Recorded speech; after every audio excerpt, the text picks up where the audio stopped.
하고 행함으로 온전해지는 복이라는 제목으로 함께 오늘 말씀을 나누고자 합니다. 자, 2026년 첫 또 수요 기도회입니다. 한 해의 시작은 언제나 우리에게 중요합니다. 제가 새해 첫 수요 기도를 서게 되면서 어떤 말씀을 또 나누면 좋을까에 대해 아주 거룩한 부담감을 가지고 평소보다 더 많은 부담감을 가지고 고민하였습니다. 그러다가 문득 떠오른 속담이 있었는데요. 여러분들도 잘 아시는 교훈, 또 첫 방향, 첫 선택 등 처음 시작이 얼마나 중요한지에 관해 설명해 주는 속담인데요. 그것이 무엇인지 아십니까?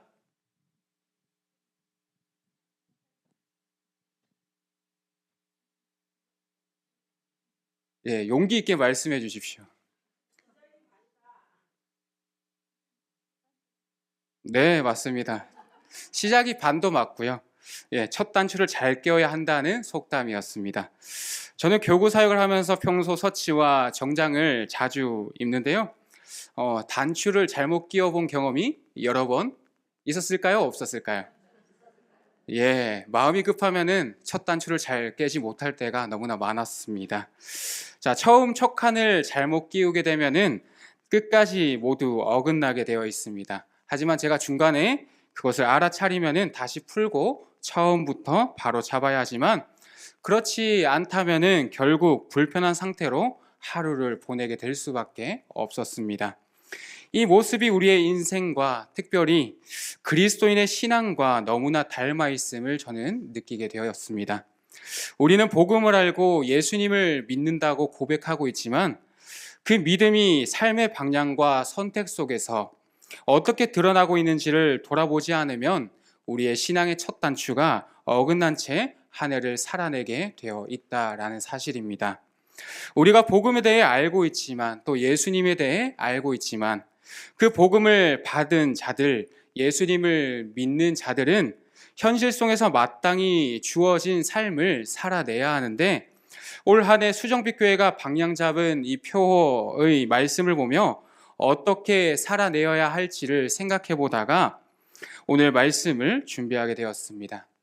그렇다면 그리스도인들이 바르고 아름다운 삶을 살아내게 하는 그 원천이 복음 안에 있다고 우리가 느끼고 있을 때에 그 복음은 우리가 어떤 행함이 있는 삶을 살아가기를 우리에게 요청하고 있는지 함께 읽은 야고보서가 그 답변을 적절하게 해주고 있습니다. 자, 세 가지 특징으로 우리에게 설명해 주고 있는데요. 이 시간 세 가지 특징을 함께 살펴보며 2026년에 한 해의 첫 단추를 잘 깨어서 우리의 온전한 신앙 또 온전한 믿음을 소유한 그리스도인으로 살아내는 은혜와 복이 넘치기를 소망합니다. 오늘 야고보 사도는 우리에게 아주 불편하지만 매우 도전적인 질문으로 시작하고 있습니다. 이것을 우리가 해석하면은 제가 임의로 한번 해석해 봤는데요. 이런 질문입니다. 당신의 믿음은 지금 살아 있습니까? 라는 질문이었습니다. 자, 그 첫 번째 특징은 행함이 없는 믿음은 죽은 것이다 라는 것입니다. 즉 행함이 없으면 믿음 자체가 없다라는 것을 증명해 주고 있는 것입니다. 14절 말씀 우리 함께 읽어보겠습니다. 14절입니다. 시작. 내 형제들아 만일 사람이 믿음이 있노라 하고 행함이 없으면 무슨 유익이 있으리요.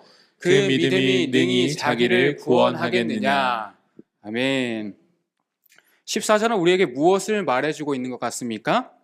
믿음보다 먼저 선행되어야 하는 것이 있어야 하는데 구원은 믿음으로만 얻는 것이 아니라 행함이 있어야 구원을 얻는다라고 우리에게 말해주고 있습니다.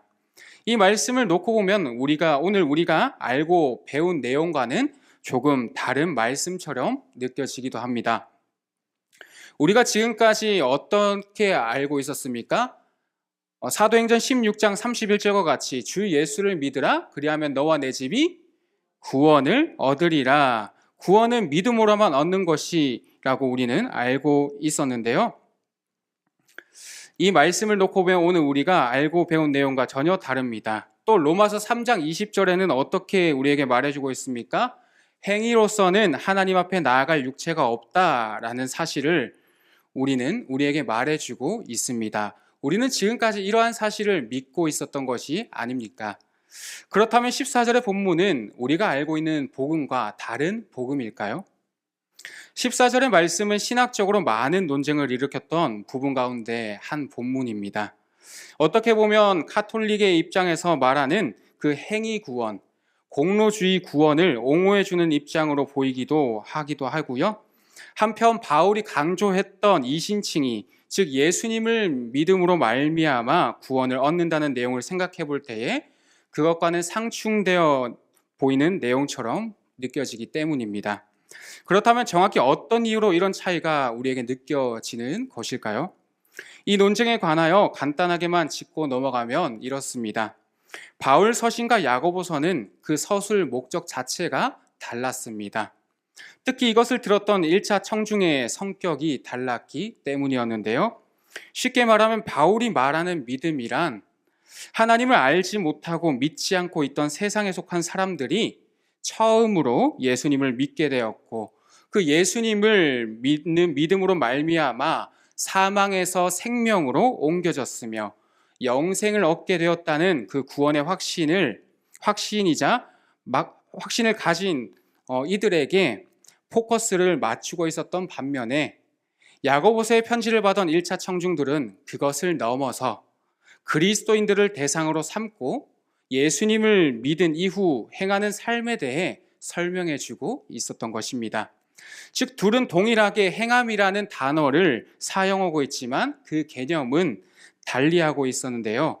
바울은 구원의 뿌리로서 믿음을 강조하고 있었지만 야고보는 구원은 믿음으로 받지만 그 구원받은 사람은 행함이라는 열매가 나타나야 한다는 것을 강조하고 있었습니다. 이렇게 볼 때 바울과 야고보는 서로 다른 얘기를 하거나 반대되는 것을 강조하고 있는 것이 아니라 서로를 보완하고 완성시키고 있음을 우리는 보게 됩니다. 이런 입장을 염두에 두고 야고보 사도가 말하는 내용을 한번 살펴보려고 하는데요. 야고보 사도의 입장에서 14절을 다시 생각해 볼 때에 이것을 제가 예를 들면 이렇습니다. 한 성도가 자신은 신실하다고 하나님을 신뢰하며 믿는다고 주장하는 상황을 우리가 한번 생각해 봅시다. 그런데 이 성도가 실제 하는 행동을 주위에서 우리가 살펴보니까 어떻습니까? 하나님의 신실함을 신뢰하고 믿는 증거가 그 사람에게 전혀 나타나지 않고 있었다라는 사실입니다. 적어도 그가 하나님을 신뢰하는 성도라고 한다면 마땅히 하나님이 주신 말씀 앞에서 그 말씀을 청종하고 그 말씀을 지키기 위해 힘써야 하는 것을 보여주어야 하는데 그런 모습들이 그 성도에게는 전혀 보이지 않았던 것입니다. 한마디로 말하면 하나님을 신뢰한다는 것이 말로만 끝날 뿐 행동이나 삶으로 표현되지 않는 것, 즉 언행 불일치된 성도를 바라보면서 야고보 사도는 이러한 성도의 믿음과 그가 하나님을 신뢰한다고 말하는 그 태도, 곧 구원받았다고 하면서 받은 이후의 삶이 달라지지 않는다면 그 믿음이 능히 자기를 구원하겠느냐? 즉 야고보가 문제 삼는 것은 믿음의 고백이 아니라 믿음의 부재였는데 그게 믿음이 구원한 것이 맞느냐고 반문하고 있는 것입니다. 왜 이런 내용이 나오게 된 것일까요? 우리가 은혜로 구원받았습니다. 이것은 변하지 않는 진리이지만 당시 믿음으로만 구원을 얻는다는 바울의 구원론을 오해한 성도들이 있었기 때문입니다. 예를 들면 어떤 것일까요? 우리가 믿음으로 구원을 얻으면 마치 천국 직행을 발급받은 것처럼 예수님을 믿고 구원을 받고 천국이 보장되었기 때문에 이후에 어떠한 죄를 지어도 어떤 행동을 하더라도 아무 문제가 없다는 잘못된 생각을 가진 이들이 존재했었기 때문입니다. 이렇게 믿음으로 구원을 얻는 것만, 천국 가는 것만 강조하다 보면 믿음이라는 것이 그저 천국 가는 수단, 구원받는 수단 정도로 축소되어 버리기 때문입니다. 야고보는 그러한 잘못된 생각을 가진 사람들의 생각을 바로 잡아 주고자 예를 들며 설명하는 부분이 바로 15절에서 17절 말씀인데요. 우리 함께 15절에서 17절 말씀 한번 읽어보겠습니다. 시작. 만일 형제나 자매가 헐벗고 일용할 양식이 없는데 네. 너희 중에 누구든지 그에게 이르되 평안히 가라, 덥게 하라, 배부르게 하라 하며 그 몸에 쓸 것을 주지 아니하면 무슨 유익이 있으리요. 이와 같이 행함이 없는 믿음은 그 자체가 죽은 것이라. 아멘. 만약 누군가가 하나님을 잘 믿고 구원받았다고 말하는데 정작 구원받은 내 삶의 모습이 옆에 있는 형제 자매들을 헐벗고 일용할 양식이 없다고 할 때에 16절과 같이 그 사람에 가서 잘 될 거니까 걱정 마, 괜찮아, 이렇게 얘기하는 격입니다. 요즘 날씨가 엄청 춥지 않습니까? 그런데 우리 주위에는 양식도 없고 입을 것도 없는 사람들에게 가서 샬롬이라고 평안하라고 인사하면서 지나가며 여러분 추우니까 옷 잘 입고 다니시고요. 배고픈 형편에 놓인 형제 자매에게 밥 잘 챙겨 먹어야지 라고 그런 말만 하고 쓸 것을 전혀 챙겨주지 않는다고 한다면 무슨 소용이 있겠느냐라고 지금 야고보 사도는 우리에게 설명해 주고 있는 것입니다. 오래전 카드 광고 가운데 이런 광고가 있었죠. 어떤 광고일까요? 자, 여러분 부자 되세요. 네, 아유 부끄럽습니다. 자, 이런 광고가 있었는데요. 자, 실제 그 사람이 부자 될 형편이 아닌데 거기다가 부자를 만들어주기 위해 무언가를 해주는 일도 없는데 능청스럽게 말하고 있습니다. 왜 그렇습니까? 아담의 범죄 이후 타락한 사람은 자기 관점에서 이해하고 판단하려는 그 습관, 죄성이 생겨있기 때문입니다. 현재 야고보 사도가 비판하는 사람은 자기 상황에 아무런 어려움과 불편함이 없는 사람이었을 것입니다. 그 상황이 익숙해져 있는 상황에서 상대방의 사정이 어떤지 깊이 생각하지 않고 그에게 권면하고 있었던 것이죠. 그것을 본 야고보 사도가 뭐라고 말을 했을까요? 행동하지 아니하고 입으로만 도와주는 것을 죽은 믿음이다 라고 우리에게 표현해주고 있습니다. 여기서 오해하지 말아야 할 것은 우리가 믿음을 가지고 있기 때문에 세상의 모든 어려운 사람들을 다 도와주어야 한다는 것을 의미하고 있는 것이 아닙니다. 그럼에도 불구하고 진정으로 예수님을 믿는 사람, 따르는 그리스도인이 되었다고 한다면 내 삶을 세상의 것으로만 채우기 위해 욕심을 버릴 수 있어야 하고 하나님이 제시한 명령에 순종으로 표현되는 삶을 살아낼 수 있어야 한다라는 것입니다. 다시 말하면 어려움을 당한 형제 자매에게 부담을 느낄 수 있어야 하고 또 그들의 영혼 구원을 위해 기도해 줄 수 있어야 하고 하나님께서 주신 전부를 나를 위해서 사용하는 것이 아닌 하나님 나라를 위해 사용할 수 있는 믿음과 용기가 있어야 한다고 우리에게 말해주고 있는 것입니다. 이러한 것을 성경은 이렇게 표현하기도 하는데요. 요한일서 4장 3절 말씀 우리 한번 읽어보겠습니다. 요한일서 4장 3절입니다. 5장 3절입니까? 네, 한번 읽어보겠습니다. 시작. 하나님을 사랑하는 것은 이것이니 우리가 그의 계명들을 지키는 것이라. 그의 계명들은 무거운 것이 아니로다. 아멘. 여기서 하나님께서 말씀하신 계명을 지킨다고 우리가 생각해 볼 때에 우리에게 무엇을 주셨습니까? 다른 말로 말씀, 네, 성경을 주셨습니다. 자, 성경을 간단히 요약하면 두 가지로 표현할 수 있는데요. 어떤 것입니까? 잘 알죠? 자, 어떤 걸로 표현할 수 있습니까? 좀 더 나아가서 깊게 두 가지 축. 네, 맞습니다. 크게? 네, 맞습니다. 하나님을 사랑하고 이웃을 사랑하는 것. 이것을 다르게 한 단어로 표현하면 사랑입니다. 맞습니다. 자, 이것은 하나님을 믿는다, 신뢰한다, 순종한다는 대신에 사랑한다라는 말로 바꿔 표현할 수 있는데 사랑을 나누는 삶이 바로 하나님께서 주신 계명을 지키는 행동이라고 할 수 있습니다. 그것의 삶이 이루어지지 않는다면 우리의 신앙은 야고보 사도가 말하는 것처럼 냉소적으로 변하게 될 것이고 그저 이기적인 그리스도인으로 변하게 될 것이고 그런 믿음은 그 자체가 죽은 것이라고 야고보 사도의 표현을 빌려 표현할 수 있다라는 것입니다. 여러분의 행함과 믿음이란 반드시 누군가의 유익으로 드러낼 때 비로소 내 믿음은 행함으로 온전해지는 것을 우리는 경험케 될 줄 믿습니다. 이 말씀은 예수님께서 먼저 우리에게 말씀하셨는데요. 누가복음 6장 46절 말씀입니다. 누가복음 6장 46절 함께 읽어보겠습니다. 시작. 너희는 나를 불러 주여 주여 하면서도 어찌하여 내가 말하는 것을 행하지 아니하느냐. 아멘. 여러분, 우리가 그리스도인이 되었는데 복음을 우리에게 주셨는데 하나님의 뜻에 관심이 없고 누군가에게 도움이 되지 못하는 삶을 산다면 아무리 예수님을 향해 주여 주여라고 하는 고백이 무슨 소용이 있겠느냐라는 것입니다.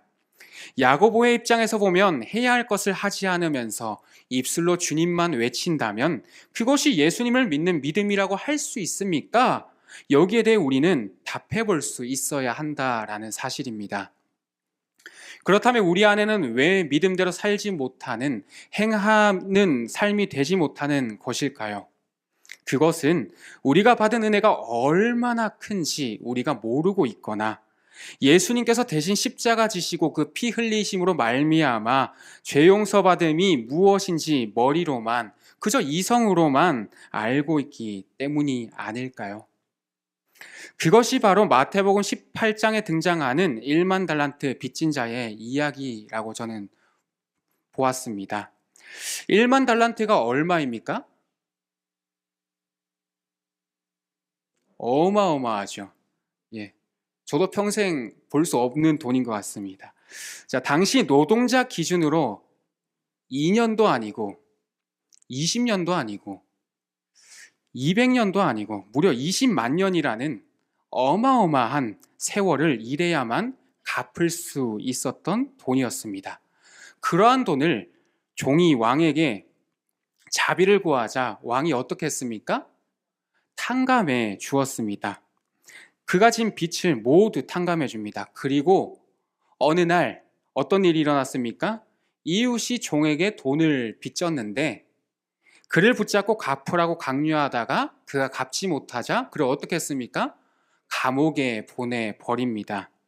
이 종은 자신이 왕에게 얼마나 큰 은혜를 입었는지에 대해 잊어버리는 어리석은 모습을 보이고 있었습니다. 그리고 그의 결말은 어떻게 되었는지 여러분들도 잘 아시고 계실 것입니다. 이 자리에 있는 성도님들도 설교를 하고 있는 목사인 저도 마찬가지 아니겠습니까? 결코 이 부분에서 우리는 자유할 수가 없습니다. 마태복음에 예수님으로부터 얼마나 큰 사랑을 받았는데, 선물을 받았는데 그것이 뭔지도 모르고 잊을 때가 많다라는 것입니다. 그런데 그걸 진짜 아는 사람은 그 믿음이 어떻게 드러난다고 합니까? 하나님으로부터 받은 은혜와 나눠주는 은혜가 결코 같을 수는 없지만 적어도 이웃에게 지극히 작은 부분이라도 우리가 거저 받았으니 거저 줄 수 있는 사랑과 은혜가 있다는 것을 야고보 사도는 오늘 우리에게 설명해 주고 있는 것입니다. 두 번째 특징이 무엇이냐 하면은 행함이 없는 믿음은 헛된 것이라고 우리에게 말해주고 있습니다. 18절에서 20절 말씀 우리 한번 읽어보겠습니다. 함께 읽어보겠습니다. 시작. 어떤 사람은 말하기를 너는 믿음이 있고 나는 행함이 있으니 행함이 없는 내 믿음을 내게 보이라. 나는 행함으로 내 믿음을 내게 보이리라 하리라. 내가 하나님은 한 분이신 줄을 믿느냐? 잘하는도다. 귀신들도 믿고 떠느니라. 아, 허탄한 사람아, 행함이 없는 믿음이 헛것인 줄 알고자 하느냐. 아멘. 여기서 귀신들이 믿는다는 건 어떤 의미일까요? 마가복음 5장 7절을 생각해 보시면 이해하기 쉽습니다. 함께 읽어보겠습니다. 마가복음 5장 7절입니다. 시작. 큰 소리로 부르시죠 이르되 지극히 높으신 하나님의 아들 예수여 나와 당신이 무슨 상관이 있나이까. 원하건대 하나님 앞에 맹세하고 나를 괴롭히지 마옵소서 하니. 아멘. 야고보는 충격적인 비교를 하고 있습니다. 예수님이 사역을 시작하실 때 주변 사람들이 예수님이 메시아인지를 알지 못했지만 귀신은 예수님을 만나고 두려워 떨며 이렇게 말했습니다. 지극히 높으신 하나님의 아들 예수여 나와 당신이 무슨 상관이 있나이까. 여기서 귀신이 예수님을 보고 하나님의 아들로 고백하였습니다. 그렇다면 이 귀신의 믿음이 참된 믿음이 맞습니까? 여러분, 귀신이 정말 하나님이 한 분이신 줄 안다면 어떻게 해야 되겠습니까? 하나님 앞에 회개하고 돌이키고 순종으로 나아가야 합니다. 즉 의시적 결단이 필요했지만 귀신은 그저 지식과 감정의 느낌이 전부였습니다. 그의 믿음에는 순종이 없었습니다. 회개가 없었습니다. 변화가 없었습니다. 그는 단지 하나님이 심판자이신만을 알았기 때문에 자신의 잘못으로 인하여 두려움에 따라 떠는 거짓되고 죽은 믿음을 보였던 것뿐이었습니다. 그것이 무슨 믿음이라고 말할 수가 있겠습니까? 그렇다면 어떤 믿음이 참된 믿음일까요? 어떻게 우리의 믿음이 온전해질 수 있을까요? 마지막 특징은 행함으로 믿음이 온전해진다라는 겁니다. 22절에서 26절 말씀 우리 한번 함께 읽어보겠습니다. 시작. 내가 보거니와 믿음이 그의 행함과 함께 일하고 행함으로 믿음이 온전하게 되었느니라. 이에 성경에 이른바 아브라함이 하나님을 믿으니 이것을 의로 여기셨다 말씀이 이루어졌고 그는 하나님의 벗이라 칭함을 받았나니 이로 보건대 사람이 행함으로 의롭다 하심을 받고 믿음으로만은 아니니라.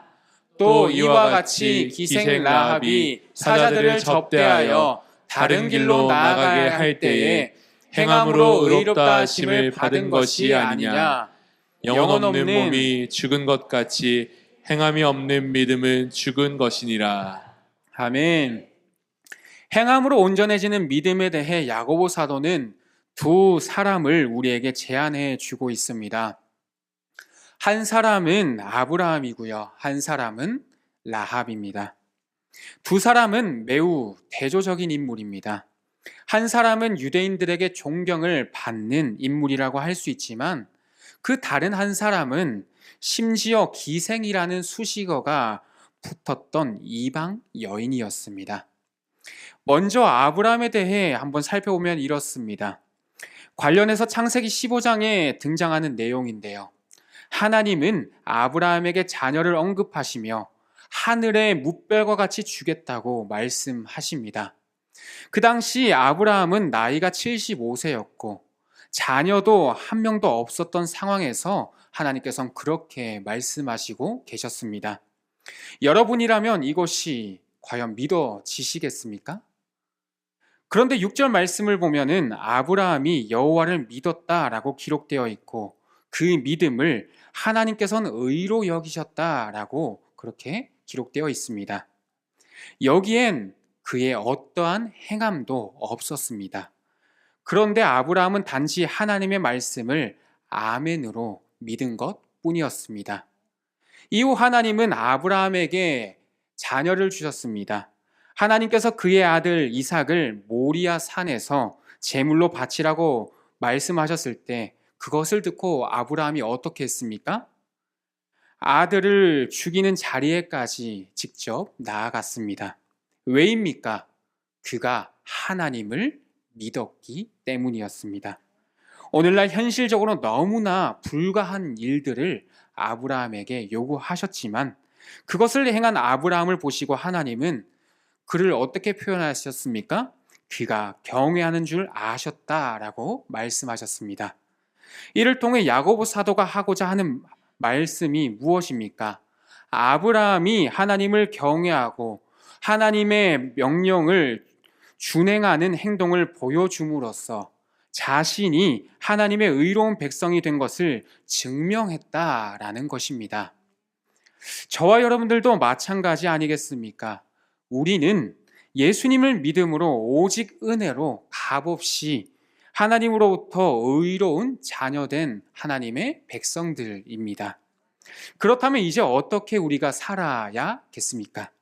하나님의 의로운 자녀, 하나님의 백성이 되었다라는 것을 증명하기 위해서는 우리에게 각자에게 주어진 날마다의 삶 속에서 하나님을 향한 자신의 신뢰를 그 하나님의 명령을 준행하는 행함을 통하여 표현함으로써 하나님으로부터 의로운 삶을 살고 있구나라는 것을 평가받아 그것을 자녀됨, 하나님의 백성됨을 증명할 의무가 우리 각자 모두에게 있다라는 사실입니다.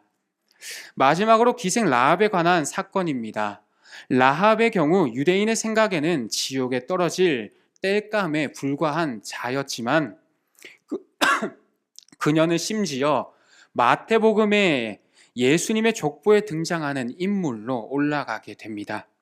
그녀는 하나님에 대한 소문을 들었고 자기 나라를 정탐하러 온 2명의 이스라엘 사람들을 살려주는 그의 믿음을 실천했었던 것뿐이었습니다. 그리고 그들이 무사히 이스라엘 진영으로 돌아감으로써 이후 여호수아와 이스라엘 백성들은 더 확신을 가지고 요단강을 건너서 가나안 땅을 차지할 수가 있었습니다. 여기서 등장하는 행함에 관해서 의롭다 하심에 관해서도 같은 맥락에서 해석되어 바라볼 수가 있다라는 사실입니다. 그렇다면 이 기나긴 말씀을 한번 맺고자 하는데요. 사랑하는 성도 여러분, 야고보 사도는 오늘 우리에게 묻고 있습니다. 당신의 믿음은 지금 어디에서 증명되고 있습니까? 우리는 이미 하나님의 은혜로 말미암아 값없이 구원받은 하나님의 천국 백성입니다. 그러나 그 은혜를 정말 아는 사람은 그것을 아는 것으로 그치는 것이 아니라 그 은혜를 삶으로 흘려 보내지 않을 수가 없다라는 사실입니다. 믿음이란 단지 입술의 고백에서 멈추는 것이 아니라는 것입니다. 믿음은 설명이 아니라 결단입니다. 믿음은 말이 아니라 삶입니다. 믿음은 살아있으며 믿음은 우리가 살아가는 삶에서 선택으로 또 태도로 관계로 헌신으로 드러나게 된다는 사실을 기억하시기를 소망합니다.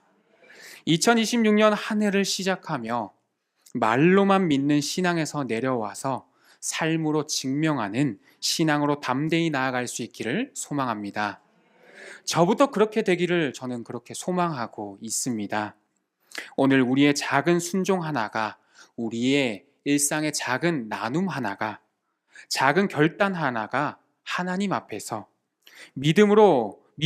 하나님 앞에서 믿음을 온전하게 하는, 하나님을 가까이 하게 하는 복으로 드러나게 될 줄 믿습니다. 올 한 해 하나님께 가까이 함이 내게 복이라는 표와 같이 우리가 날마다 가까이 하는 그 행함으로 온전해지는 복을 누리고 또 살아있는 신앙을 소유한 참된 그리스도인으로 불림받는 2026년 한 해가 되시기를 간절히 소망합니다.